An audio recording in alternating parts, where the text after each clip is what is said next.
ejército ni la Fuerza Armada hizo un disparo. Todo esto fue nuestras armas fueron los medios de comunicación. Hey guys, it's Buddha Gem, and I've been having an interesting exchange with YouTube user Flockofgoat. He claims that dissent is not allowed in socialist countries. By way of example, I pointed to Venezuela.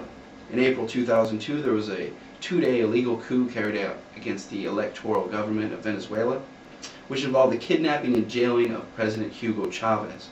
There were 4 major media outlets, along with others, who actively aided and abetted this coup. In the intervening 5 years, none of them were closed, nor were any of their journalists incarcerated. Rather, the Chavez administration met with them, not to change their editorial slant, but to reach agreements preventing a repeat of such anti-democratic measures and the hyperbolic misrepresentation of facts. Wow, yeah, no room for dissent, right? Another important fact is that the heads of the media monopoly in Venezuela, including Marcel Grenier, owner of RCTV, also participated in the economic sabotage that occurred between 2002 and 2003. Yet no one went to prison for endangering the country's social and economic stability. Pretty good example, right? Imagine the major news networks here actively engaging in a coup against President Bush or any of the presidents. Imagine that. You think Bush would be meeting with them? Or do you think they'd have a one-way ticket to Guantanamo? Of course, you've probably never heard any of this because of the slanted news coverage afforded to Venezuela and Hugo Chavez, but that's the purpose of this video. So it wasn't surprising to me that Flockofgoat responded with evidence of his claims. His story goes something like this. In November 2007, following peaceful protests in downtown Caracas, masked Chavista gunmen attacked anti-government supporters on the campus of the Central University of Venezuela, the UCV. Photos of the masked gunmen have accompanied most of these articles, lending themselves as powerful images of violence against peaceful protesters. To bolster his claim, he provided me with 3 links, you can find them in the sidebar there, that basically concur in the facts of this story. His 3 sources, Turkish Weekly, News.com, and ABC News. And he sends the message. Where are the fallacies in these stories? Where is the evidence that socialist countries permit dissent? There's plenty here that shows they don't. So say my puppet masters. Apparently, allowing the major news networks to get away with staging a coup against you is not quite enough. Flockofgoat sets the bar pretty high. Now, Flockofgoat is your typical American. He probably couldn't find Venezuela on a map if you paid him. And from the exchanges I've had with him, it's pretty clear he doesn't know a thing about Venezuela. But, it serves his own biases to complain about the bad, evil Venezuelan government. He's just echoing what he's been taught. So, for a pretty good perspective, I really encourage you guys to check out my video series, Evaluating Chavez from the Left, a forum that, evaluated both the good and bad of Hugo Chavez, the policies he enacted, and the experiment in participatory democracy that Venezuela is going through right now. The reason I'm tackling this in the first place is that it highlights the biases of the major news networks and outlets in the mainstream media. What they've done is basically amplify the original AP story, which fits very well within the propaganda model outlined by Edward Herman and Noam Chomsky in Manufacturing Consent. An analysis of the 10 major U.S. media outlets shows very consistent reporting on this story. 7 of the 10 just reprinted the story from the same AP story. Only the Washington Post, however, briefly brings to light that there are even 2 different sides to this story. According to Chavez supporters, the other side of the story, the one that Flockofgoat has never heard, according to Chavez supporters, eyewitnesses and videotape recorded by the community TV station Katia TV, opposition students, mainly from private universities, think class. Mainly from private universities, chased down a group of pro-Chavez students, putting up signs in favor of the reform. The pro-Chavez group found refuge in the Faculty of Social Work, which is known to be a Chavez-friendly zone. And where it is also reported that another group of pro-Chavez students were meeting. The opposition students surrounded the faculty armed with weapons, rocks, and gas masks, shouting, "We will lynch you." According to reports, opposition students fired weapons, threw rocks at the students inside the building, and lit fire to the entrance.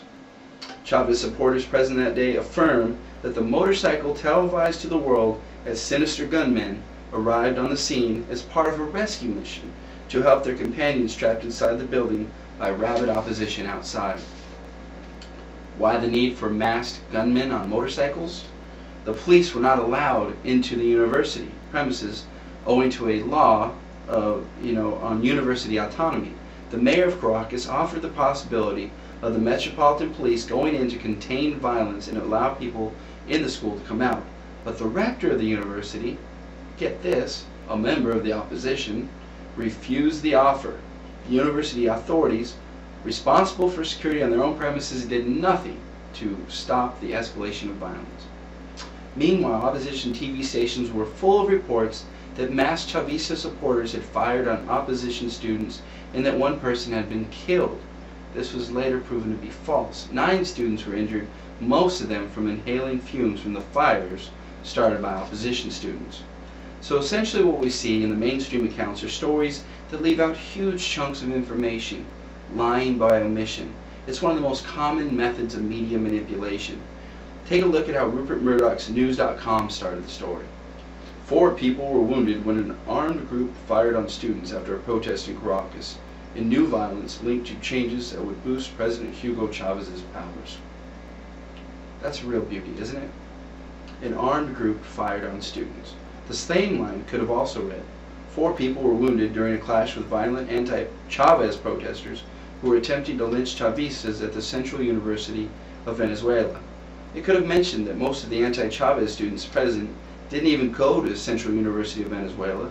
They could have mentioned that the armed Chavistas were there to rescue their friends in a desperate situation.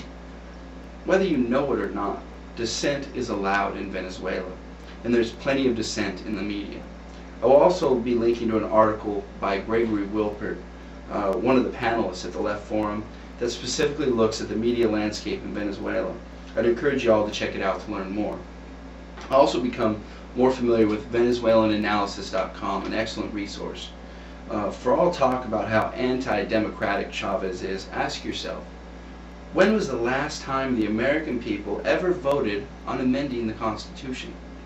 And given the disgraceful conduct of our major news outlets, isn't it time that some of our major networks lose their license to broadcast on our airwaves? Remember, Fox, NBC, ABC, they don't own the airwaves. We do. And use of those airwaves comes with a certain degree of responsibility to the people to inform us and tell us what's going on in the world, rather than constantly lying and misinforming us. There are airwaves. Let's take them back. So thanks, flock of goats. I hope you've learned to be a little less trusting of major news outlets.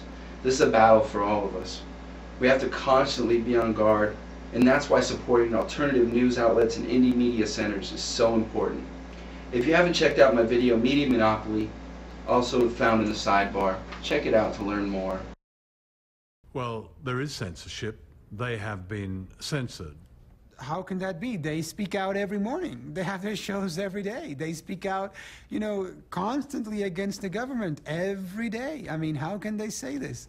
I don't know if you have seen the programs that they have. Well, anybody that comes to Venezuela and spends 2 days looking at these channels knows that there's no censorship in Venezuela. You just have to sit down and see those opinion programs between 6 o'clock and 8 o'clock in the morning. Hugo está evolucionando de fascista a nazi. ¿Qué es un nazi con diferencia a un fascista? Fundamentalmente que el nazi asesina.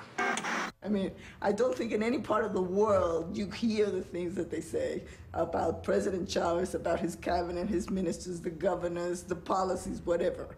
I mean, it's even obscene in some kind. Fue el golpe de Estado de abril 2002. Fui hecho prisionero. Me llevaron. Pensé que iba a morir. Ahora, el pueblo venezolano, los pobres, sin armas, se fueron por cientos de miles a las calles, por millones, a pedir por mi vida y a pedir que vuelva Chávez. Entonces, a mí no me queda más nada Después de eso, sobre todo, que dedicarle todo lo que me quede de vida a ese pueblo, sobre todo a los más necesitados, sobre todo a los más pobres. No matter how hard you try, you can't stop us now.